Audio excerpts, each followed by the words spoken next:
Gold, trusted gold buyers. మీరు తాకట్టు పెట్టిన బంగారాన్ని విడిపించి ఈ రోజు ఉన్న మార్కెట్ ధరకు కొనబడను.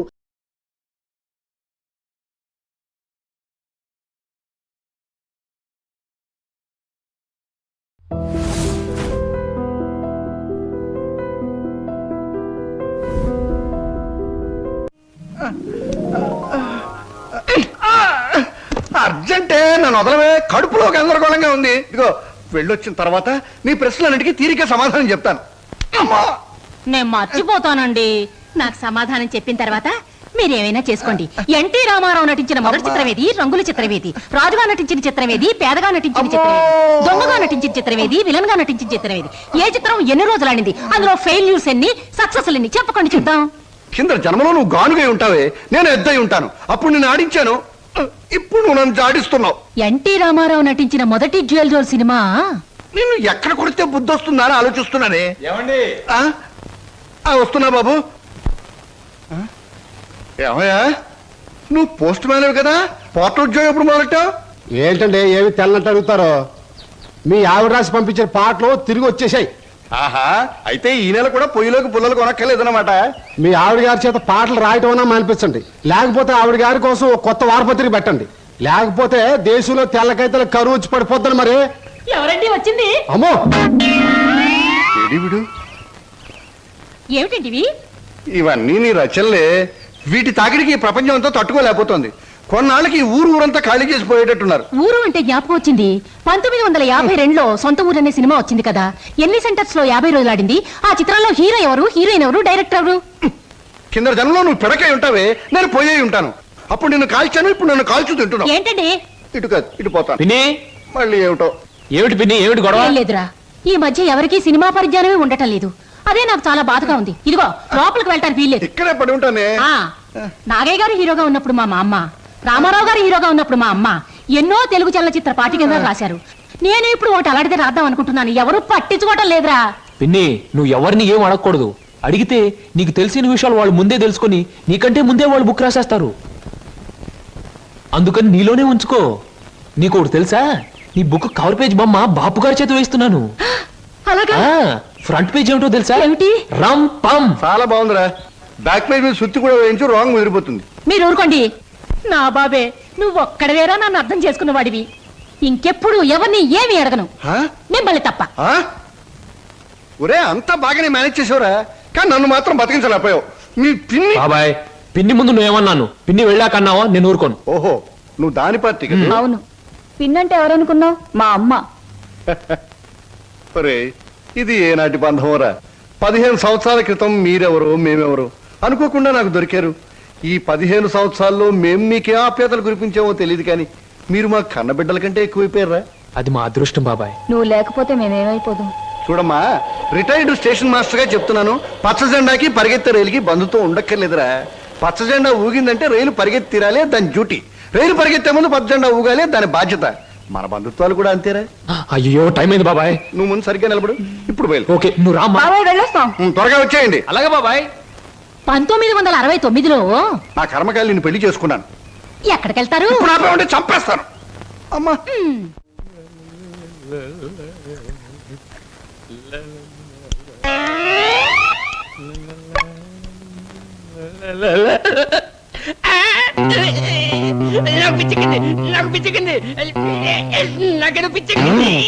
Good morning sir. ఏమిట్రా తల పిక్కుంటున్నావు? పేలుగాని పట్టాయా లేక దింగరి పట్టి? లేదు సార్, గ్లాస్ లో పోసిన విస్కీ మాయమైపోతుంది సార్. ఏదైనా మందు పిచ్చి పట్టిన దయ్యం ఎవరికీ కనిపించకుండా రహస్యంగా తాగేస్తున్నామోనని నాకు అనుమానంగా ఉంది సార్. దెయ్యం మందు నువ్వే తాగేస్తున్నావేమో? అయ్యో బాబోయ్, నేను తాగలేదు సార్. మా అమ్మాయి మా నాన్న మీద. ఆగు ఆగు ఆగు, నా కళ్ళ ముందు పోయి చూస్తా.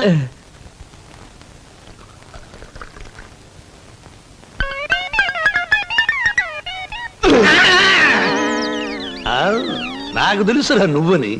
ఒరే, నీకు నెల నెలా జీతం ఇస్తున్నాను, సుందరాంగుల్ని తీసుకొచ్చినందుకు సుంకం ఇస్తున్నాను, అబద్ధాలు ఆడినందుకు కమిషన్ ఇస్తున్నాను. ఇంత చేసినా నువ్వు బారు మీద పడి పీపాలు తాగడం న్యాయమట్రా? నేను దాటలేదండి. ఆ బ్రాంతియే నన్ను రారా నాన్న నన్ను తాగు అంటుంది, తాగుతున్నాను. ఒరే నిశాచరా, ఏం సమతేరా? పురుగుల మందు పిలుస్తోంది, ఎండ్రిని పిలుస్తోంది, ఎలకల మందు పిలుస్తోంది, గేదె కుడితే పిలుస్తోంది. తాగతావా? ఇక నేను భరించలేను. అన్నమ్మా నువ్వు మేచినా ఎంత బాధపడి ఉండేవాడిని కాదు. మీ సొమ్ము తిని బతుకుతున్నానా, మీ బ్రాంతి దాగి బతుకుతున్నానా? నా మేనగోరుడు మేనల్లుడు పేరు చెబితే ఆ సీతరం బాబు నేను అడిగినంత డబ్బిస్తాడు. వెళ్ళిపోతా వెళ్ళిపోతా.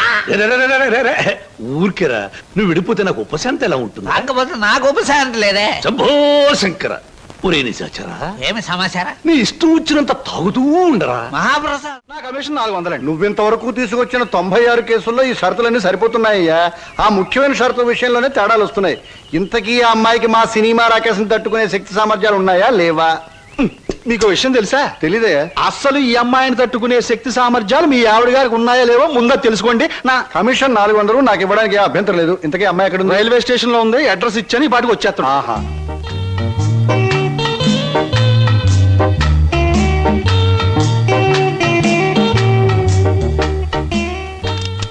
Good morning everybody. Number 10 Suryapuram ఇదేనా? అవును. రెండు అమ్మగారు మీ గురించి ఎదురు చూస్తున్నాం. మీది దీని వెనకాల పోర్షన్ నచ్చింది అనుకోండి, నా commission 400. A brainless black man, railway station దగ్గర నుంచి చెప్తున్నావు 400 అని. ముందు ఈ పోర్షన్ నచ్చాలి, అందులో బెడ్రూమ్ నచ్చాలి, బాత్రూమ్ నచ్చాలి, కిచెన్ నచ్చాలి. చూడు, దీనిలో ఏది నచ్చకపోయినా పోలీస్ స్టేషన్ కి అప్పు చెప్తాను. అప్పుడు వాళ్ళు ఇస్తారు 4. ఏంటి పోలీస్ స్టేషన్ లో అప్పు చెప్తావా? అవును. నన్నే? అసలు ఆ పోలీస్ స్టేషన్ ఇప్పించింది కూడా నేనేనమ్మా. ఏదన్నా అడగాలనుకుంటే అదిగో ఓనర్ గారిని అడగండి, నా కమిషన్ మాత్రం 400.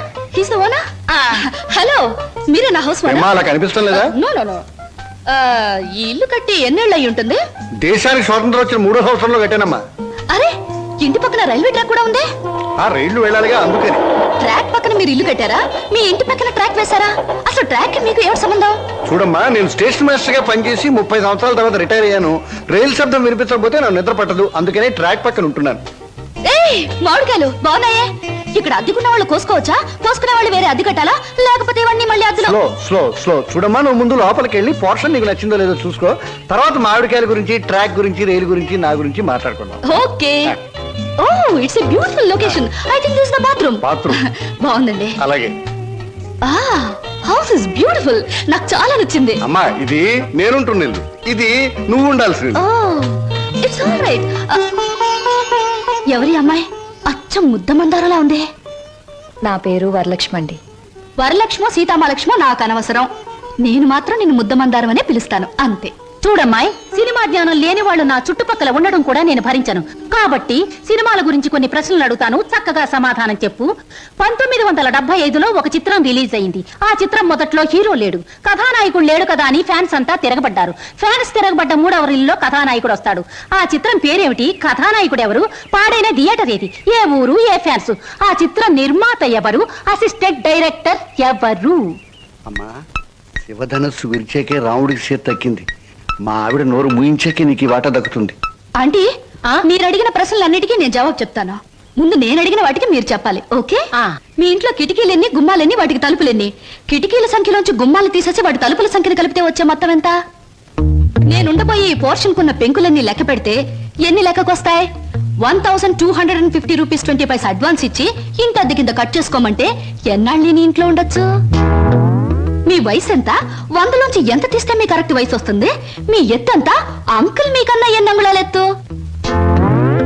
హిందూ మహాసముద్రం ఇండియాకి ఎటువైపు ఉంది? దాని లోతెంత? దానిలో పర్వతాలెన్ని, అగ్ని పర్వతాలెన్ని, దాంట్లో చేపలెన్ని, తిమింగళాలెన్ని, పిత్తపరిగలెన్ని, దాని కూర ఎన్నిసార్లు తిన్నారు? ఇప్పుడు తెచ్చి.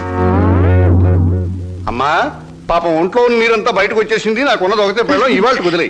ఇల్లు చూద్దాం పద. ఓకే. ఏ బ్లాకీ, సామాన్ లోపల పంపించు. పదండి అంకుల్. ఇదే నీ వాట. చాలా బాగుంది. ఇన్నాళ్ళకి మా ఆవిడకి విరుగుడు దొరికావు. నేను ప్రమాదంలో పడ్డప్పుడల్లా నన్ను ఇలా కాపాడుతూ ఉండు. నీకు అద్దెలో 25 రూపాయలు రిబేట్ ఇస్తున్నా. Thank you uncle. నీ పేరేమిటమ్మా? స్వప్న.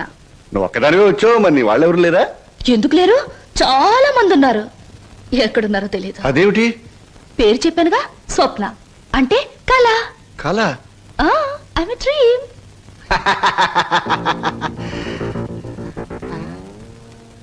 ఇలా చూస్తుందంటే ఈ చిన్నబాబులు నా మీద దూకుద్దేమో. 1965లో అక్టోబర్ నెల 2వ తేదీ శోభన్ బాబు నటించిన చిత్రం శుక్రవారం రిలీజ్ అయింది. ఆ చిత్రం పేరేమిటి? పరుగు పన్ను. నా కమిషన్ వద్దు బాబోయ్, నా కమిషన్ వద్దు బాబోయ్. ఉన్నాయమ్మా గారెలు. ఏమిటి ఆలోచిస్తున్నావు సినిమా పక్షి? ఎలా ఉన్నాయి గారెలు? 1978లో గారెలు చేపల పులుసుతో తింటే ఆరోగ్యానికి చాలా మంచిదని అక్కినేని నాగేశ్వరరావు గారు ఓ పత్రికలో స్టేట్మెంట్ నేను ఇచ్చారు. చచ్చాను. దాన్ని ఒకే ఒక హీరోయిన్ సమర్థించింది. ఆ హీరోయిన్ వయసు ఎంత? ఎన్ని పిక్చర్స్ లో యాక్ట్ చేసింది? ఎప్పుడు సినిమాలో చేరింది? నేను బుద్ధి తక్కువ అడిగాను కదే, నన్ను చంపేవే, చంపే. నా ప్రశ్నలకు సమాధానం చెప్పి అప్పుడు బాగా తినండి. కింద జన్మలో నేను పెనవై ఉంటాను, నువ్వు అట్టై ఉంటావు. అప్పుడు నేను కాల్చాను, ఇప్పుడు నన్ను కాల్చి తినేస్తున్నావు. నా ప్రశ్నలకు సమాధానం చెప్తేనే గార్లు ఇచ్చేది. చెప్పండి. నన్ను తిన్నీవే అమ్మా. ఇందాక నుంచి నన్ను చంపేస్తుంది, నువ్వు దెబ్బ కొట్టేయమ్మా. 1959లో 4 హీరోలు 3 హీరోయిన్లు కలిసి నటించిన చిత్రంలో 2 ఇంటర్వెల్లు 3 శుభాలు పడ్డాయి. ఆ చిత్రం పేరేమిటి? ఆ హీరోలు ఎవరు? హీరోయిన్స్ ఎవరు? 3 శుభాలు వేసిన నిర్మాత ఎవరు? ఆయన ఎవరో నాకు తెలియదు కానీ నేను మాత్రం కింద జన్మలో నీ పెళ్ళాన్ని నువ్వు మొగుడై ఉంటావు. అప్పుడు నేను ఏడిపించాను, ఇప్పుడు మాత్రం